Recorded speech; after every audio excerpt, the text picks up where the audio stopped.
All right. Welcome everyone to the Friendly Frequencies podcast.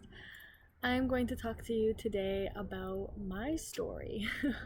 This is actually a homework assignment given to me by a course I'm doing around speaking, and it is my assignment to tell my story. So I'm an open book, so I'm actually quite excited about this. I have told my story in different ways on this podcast, but not for a long time actually. I've semi-recently told my story around my sexual awakening, and so that hasn't changed a whole lot since then. So that's kind of my story around my biggest struggle in life and how I've been overcoming it. That's within the last few months, so you can check that out if you want to. But this is around like, how did I get here to begin with? How did I get here now? And I'm going to make it as brief as possible. So I'm going to tell you about 3 major epiphanies I had very briefly, which brought me to to travel the world, and now what's happened since traveling the world and brought me to where I am now. But yeah, to bring it way back, I'm going to first talk about the foundation that my parents laid for me, because this is essential for the story. My parents both raised me very anti-institution wise. So I didn't go to public school until I was 11 years old, and my mom homeschooled my brothers and I. And my parents both believed in they believe things a lot differently than I'd say the status quo and what the norm is. So they raised my brothers and I to challenge the status quo, and to let us know that you can do anything. Especially my mom. My mom's always been very into personal development, spirituality. So she was the person we spent the most time with, and so she reminded us that we can do anything. And she set us up with the foundation of the law of attraction and just different ways of being a really powerful, successful human being. My dad taught us how to handle money from a young age, which has allowed me to have the finances to create the financial situation for myself where I can now travel the world and invest tons of money into myself because of the way that I've been able to handle it. So God bless my parents, a million times for setting this foundation for us.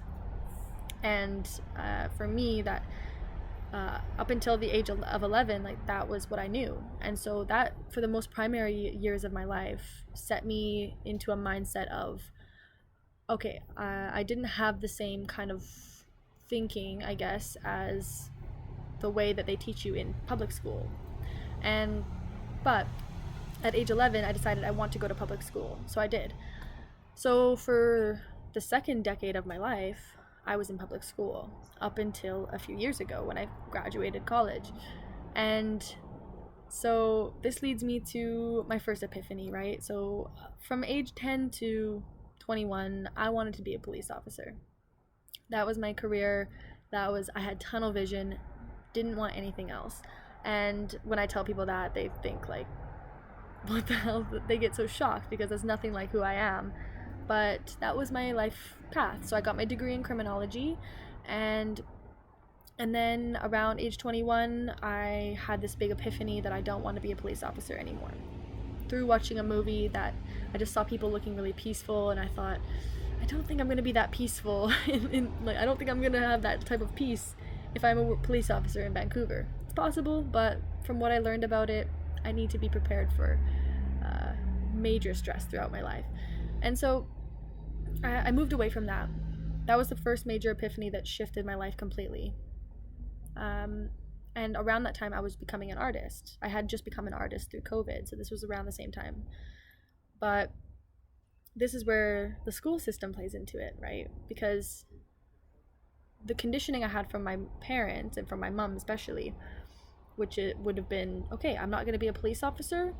What do I want to do? I can do anything, And but because I had spent the last 10 years in public school, I had a bit of a limited mindset, a little bit of a box thinking. And the first thing I thought was, okay, what can I do with a criminology degree? What kind of job can I get? Which I think is hilarious now, because I would never think that way now, and I would have never thought that way before going to public school, I don't think. But because I had spent that long and I was currently in public school still when this transformation was happening, I had the conditioning there. And so I had this idea in my mind that I need to make a choice on my career based on this small set of options, because this is what my education is, and I need to. So that's all that I was thinking. I was thinking very small, okay? Not that going in that direction is a small thing to do or that it's the wrong way to go. Of course, most people get a degree and then they get a job based on that degree, right? No problem if that's what you want to do. It's just that that's not all you can do. You can do so much more, right? If you don't want to do that, you can do other things. So I think that that's just the most beautiful thing to know, is that you don't need to be restricted by this degree. And so for only maybe a few weeks or a month, I felt like I was restricted in that degree, and I didn't even realize that I was putting myself in that box. So I thought, okay, what can I get with this degree? And then I started thinking, oh, maybe I'll be a counselor, I'll be a social worker. So luckily, I broke away from that real quick. I had a mentor named Andrea, and she's a full-time artist, very successful, and I began being mentored by her. And I thought, actually, she's a successful artist, traveling, she was a traveling artist as well. And I'm like, why can't I do that? And I thought, oh wait, I can. So luckily I broke away from that mindset of I need to do what my degree is telling me, and very quickly I realized, actually, that's bullshit. I don't need to do that, and I can do whatever I want. And I can make however much money I want doing whatever I want.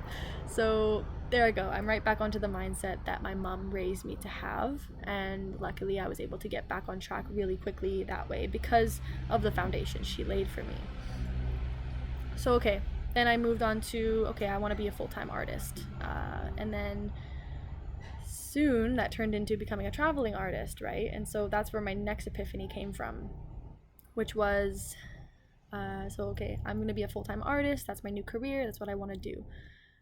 I then had an epiphany, and it was while I was dancing in my kitchen, feeling really joyful, and it just landed on me. Like, I want to feel like this free and joyful all the time.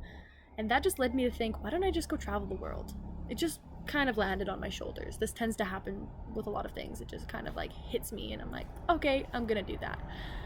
It hit me, and within that one day, I had decided I'm gonna travel the world. I'm going to leave my life here. I planned to come back, which now that's not the plan, of course. But my plan was to just go for about a year, travel, and become a traveling artist, and then come back within that year. And so that was my second major epiphany that just came to me out of nowhere, basically. Or nowhere, I don't know, and the third one is my favorite because the story is very dramatic. And long story short, I used to have these meditation baths every week. Every Friday night, I'd get stoned in the bath and I'd meditate, and for like an hour. And this is when I began getting into meditation, right? So this is what I did every Friday. This was my self-care routine. Absolutely looked forward to it every week. And it was in one of those that I had this complete message from God or the universe or my higher self, whatever divine source it was that talked to me. But it came from within. So it was basically me speaking to me, saying, Carmen, you are meant to do more than be an artist. You're meant to change the world. And I saw a vision of myself public speaking, and I don't see images in my head. Like when I close my eyes, I cannot visualize anything. So when I do visualizations, I still can. I can just imagine the thing without actually seeing it. It's very hard to explain, but a lot of people actually have their mind work that way. So this was the only time that I can remember in my life that I saw an image right there, when I was fully conscious, but I was in meditation, of me public speaking, which had never crossed my mind before. And then the idea of starting a podcast came, and so that was where this is where Friendly Frequencies, the podcast, was born. And I was already Friendly Frequencies at the time, I think, as my art business. But then I thought, podcast, public speaking, interesting. So I continued down my spiritual journey. Though I was always a spiritual person, this is when my spiritual journey really, really began, is when I started traveling. I got, because though I always had this faith, this belief, I felt like a connection with God in more of a spiritual sense, and had gotten into meditation and things, but I didn't have time to learn anything about what I was interested in, which was spirituality and personal development, because I was so busy with my life back home in the Western, the Western life, full-time everything. And as soon as I left home, I was completely free. Okay, now I can direct my energy towards anything that I want. Okay, what do you want to focus on? And then my life began. Like, literally, that's when my life began. So where do I even begin with that? So I've been traveling. I had been traveling through Southeast Asia. It began as, it was just supposed to be a 1-month holiday with my boyfriend at the time. It turned into me traveling indefinitely. Now I live in Thailand and I have a whole career, and I'm a digital nomad and I'm a life coach and all these things, right? But so yeah, I've completely developed ever since leaving home, and especially leaving Thailand, the first country I went, to go to Cambodia, because that was my first time traveling alone. And that's when I went from being a tourist to being a traveler, and those are very different things. So I was living with locals and I was traveling by myself, not knowing where I was, and feeling completely independent and completely free. And from then, I'd say just countless transformations, right? That have all been documented on this podcast. So I'm so grateful that I started this podcast when I did, because I was 22 years old and I started this podcast, and everything is different now. My voice is different. I'm a whole nother person. I was a girl then, I'm a woman now, and I'm just continuously evolving, and this podcast has shown the evolvement of that, which is beautiful. But I'm going to fast forward, okay? I'm going to fast forward almost a year. So I've been traveling now a year and a half, and I'm just going to fast forward to the Philippines, because that is where the Philippines has brought in everything that I'm doing now in my life is because of the Philippines. So I'm going to fast forward. So I arrived in the Philippines over a year ago. I arrived in the Philippines, and through that I met my now best friend Gemma. I met the True Travels, who I've been working for almost the last year as a tour guide in the Philippines, which is why I stayed there so long. True Travels led me to DNA, Digital Nomad Adventures, who I now work for currently, about half my time or less, but yeah, goes into DNA, building that business and helping people around becoming digital nomads, and creating goals and visions for themselves around their career. But aside, so that's all the career things, but yeah, relationship wise, I've just met such incredible people. I've had a number of short-term relationships, which I haven't talked about in a while, but this is the whole new world for me that opened up, right? Because as soon as I arrived a year ago, I was single for the first time, I think, in my adult life, because I had been in a 3-year relationship from age 19 to 22. And so I'd been getting into adulthood, and I was in a relationship, and then as soon as I came to the Philippines, it was when we had broken up. So I was now a single woman and navigating the world with a whole new toolbox and understanding of relationships that I didn't have before because of the Women's Weekend. So I had just been to the Women's Weekend, which can't even get into that right now because it would take a whole episode, but I have made an episode about my experience there. If you're curious, it's way down in the episodes. But that completely set me up for relationships, and so my whole world around relationships with people and with myself had changed and evolved beautifully for me to now enter a new country and just be this complete butterfly. And it was like I broke out of a shell, and I was, that is where my sexual awakening continued to grow rapidly, and I was able to experiment in different relationships and figure out like what love really is and what it's not. And what relationships can be, and I learned so many valuable lessons through pain and through causing pain to others. And it's been a really beautiful and just interesting journey that I've had through relationships. And it was all in the Philippines. And I just had such incredible people touch my heart, and are still people who I think about almost daily, that just really brought so much abundance to my life and taught me so many lessons, and allowed me to hurt them, knowing that I was going to leave and we're still going to make this a powerful experience. And that's okay, because this doesn't need to last forever. That's not what it needs to be. It's about what can we learn from each other and how can we enjoy this moment. So I've just learned a ton about relationships, which have changed my life completely. And that was in the Philippines.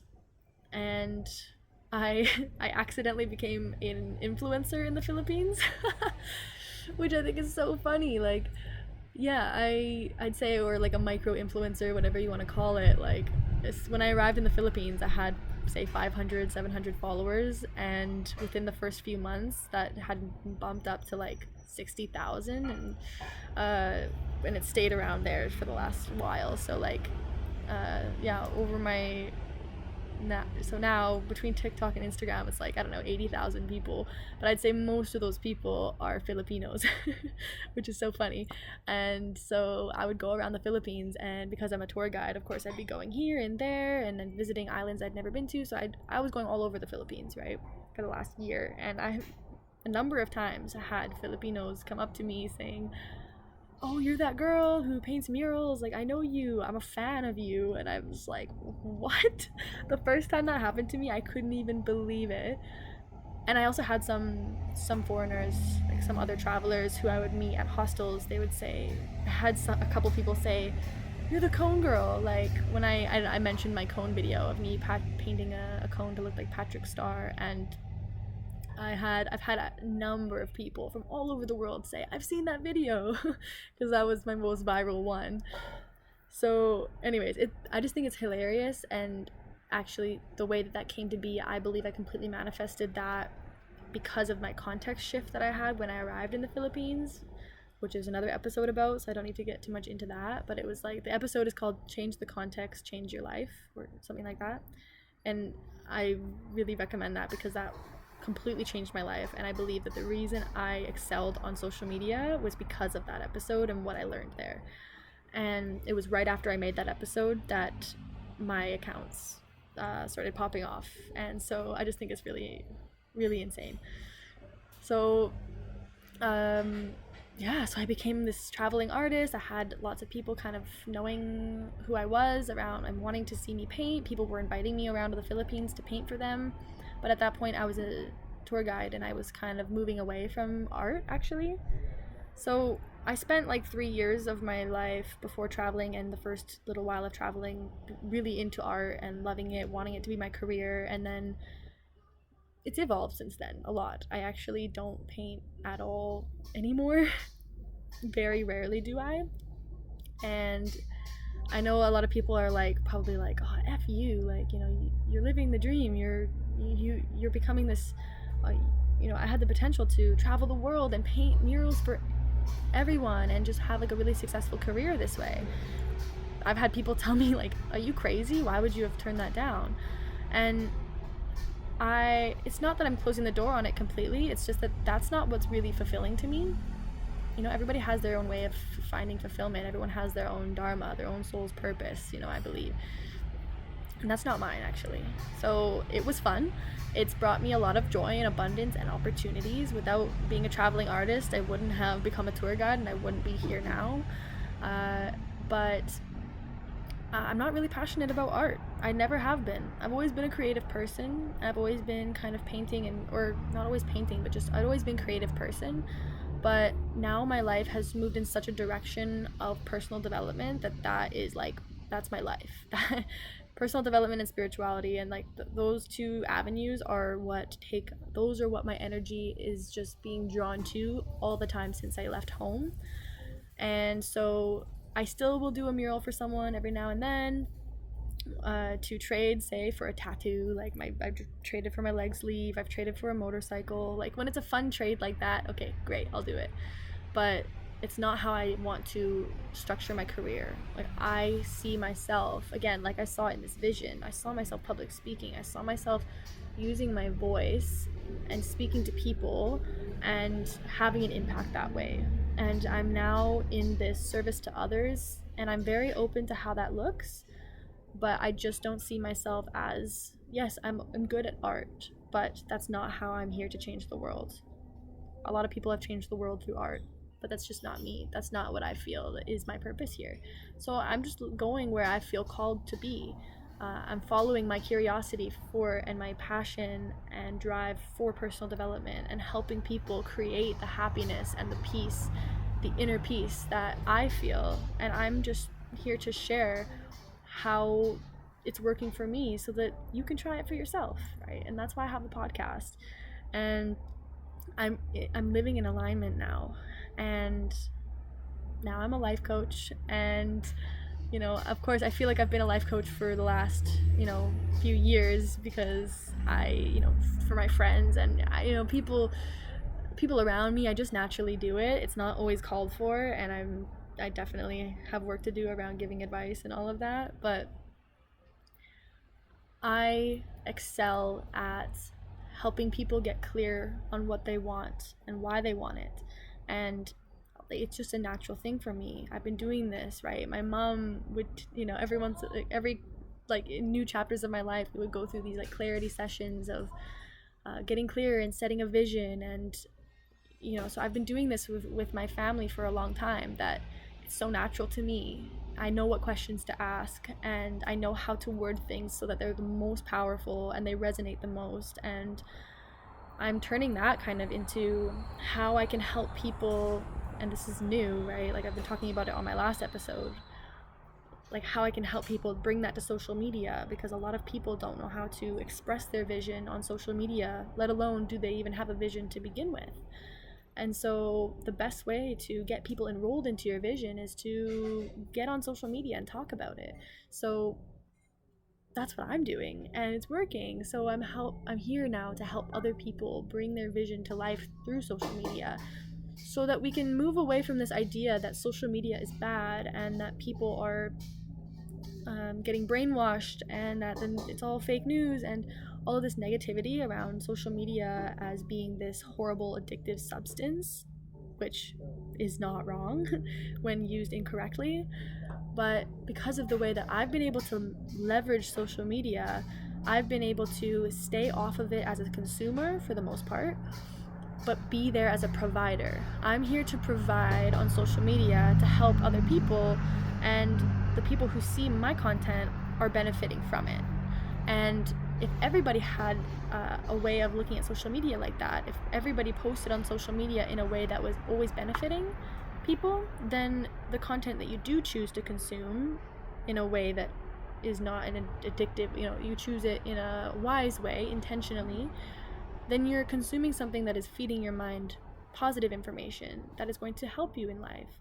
And that is, I'm starting to see, like, is that my purpose? I don't know, because I'm just figuring out my life. I'm just, I'm just learning as I go, and I'm just allowing this process to unfold as it may.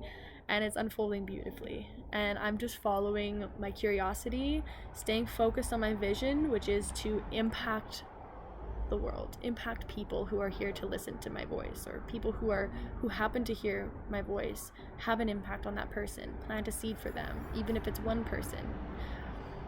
That's what I'm here to do. And so now I'm here to help other people do the same, so that I can help impact people, and then those people can impact more people. And that's how this beautiful butterfly effect happens, right? So super exciting, and this is where I'm at now. And that is the shortest version of my life story. I can't believe I got that done in 25 minutes. Well, of course, if you're ever curious to know details about I touched on a lot of things that I didn't go into detail about, but you know me, I'm an open book, so if you want to know more, please just message me and ask, and I can even make another episode explaining more details about something that I've mentioned here, or something that I didn't mention at all that you want to know more about me, about how I've learned about certain things, about anything. I really would love to hear from you. What's your feedback? What did you take from this? And before I end it, actually, I'm going to give you what I promised, and I'm just realizing, is like, what is the moral of the story here, right? Because this has just been me talking about myself, but that's not what this podcast is about, as much as it is me always talking about myself. It's not actually about me, like I always say, it's about you. How can you benefit from what I'm talking about? So I'll give you the moral of the story now. Here's what I took. 2 things I'm taking from when I look back at my life and how I got here is, 1, listen to the whispers before they become bulldozers. Okay? So let me explain this. And I learned this from, I think it was Sahara Rose as well. She says, when your intuition is talking to you, it starts off as a whisper, and you start to hear, you hear your inner voice saying, maybe this is what you should be doing. It's very quiet, and you think, you notice it, or you don't even notice it, and you're like, interesting, and you usually brush it off, right? But if you continue to do that, those whispers are telling you where you're meant to go. And if you don't listen, your higher self is trying to guide you to where you are going to find the self-actualization that you're meant to have in the world.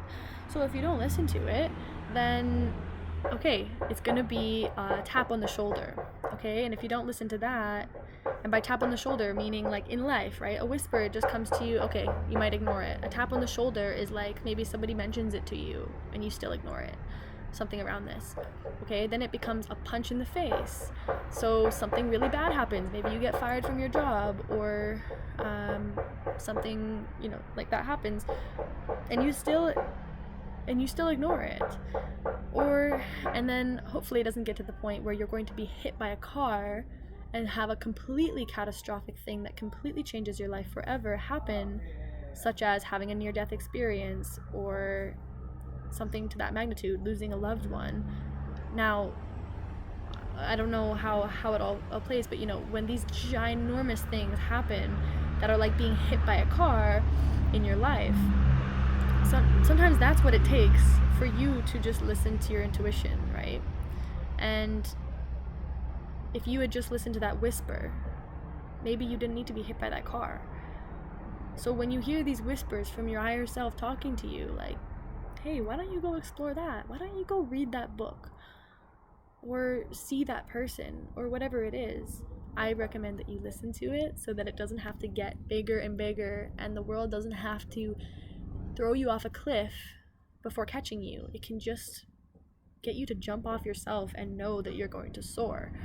And so that's what I took from my story, is that I listened to those whispers, and I'm so glad that I did. If I didn't listen to those, I don't know where I would be. I'd maybe be still living a life back home in Canada and working a job that maybe I didn't feel fully fulfilled in, and maybe it would have taken me till I'm 30, 40, 50 to actually realize that, hey, I want to travel the world. Let's go. I'm glad that I figured it out now. So, second moral of the story is take action towards your vision and your goals, and let life take you wherever it's meant to take you. Okay? Get clear on what you want and why you want it. How many times am I telling all of you this? I'm saying it to everyone all the time because I'm so passionate about it. Get clear. What do you want? Why do you want it? Take action towards that and detach from the outcome. Detach from how it looks. Just stay clear, stay focused on the vision, and you'll get there. You'll get there, and you'll get to places that you never imagined possible. So that's what I take from my story, and if I can leave you with 2 things, that's what it is. So I encourage you to look back on your story. And what is your story? Do you tell people your story often? Maybe not, but I would love to hear it. I'm sure other people would love to hear it, and I think that when we share our stories with people, there's always somebody that's going to be impacted, at least one person. So even if that's one person, I'm happy to share it with you. So thank you for listening, and I love you. Bye!